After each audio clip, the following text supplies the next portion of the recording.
राहुलजी, जेव्हा चॅनल सुरू झाली, सगळ्या वृत्तवाहिन्या 2007च्या सुमारास सगळ्या वाहिन्या सुरू झाल्या, त्या काळात सोशल मीडिया, फेसबुक वगैरे नुकतंच येत होतं, इन्स्टा वगैरे तर आलंही नव्हतं. त्या काळात ब्लॉग हे माध्यम फार प्रसिद्ध झालं होतं. आणि मला हे सांगायला छोटंसं आमचं जे काही अगदी 4 थेंब या सगळ्या सागरात दिले असेल, ब्लॉग माझा नावाची एक स्पर्धा सुरू केली होती.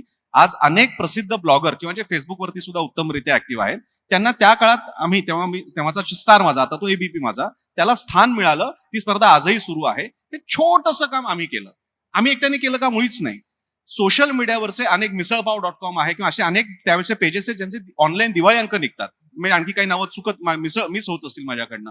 या सगळ्यांनी ते कॉन्ट्रीब्युट केलं. हे करत असताना संस्थात्मक पातळीला ज्या मूळच्या संस्था त्या बदलल्या का? आज आमच्या साहित्य संमेलन, माझं दरवर्षी साहित्य संमेलनाचा लोगो जाहीर झाला की माझी एक फेसबुक पोस्ट असते. अहो, आमचं ते दौताचं पेन, मोराचं पीस आणि उघडलेलं पुस्तक हे सुद्धा बदलत नाही. आज पॉडकास्ट आलेला आहे, कॉम्प्युटर आहे, टॅब आहे, आणखी कुठली साधन आहे, ते लोगोमध्ये सुद्धा आम्ही देत नाही. राहुलजी, तिथे आम्ही हा मराठी भाषा आजच्या काळामध्ये लोकांपर्यंत पोहोचवायची बोलणं करतोय.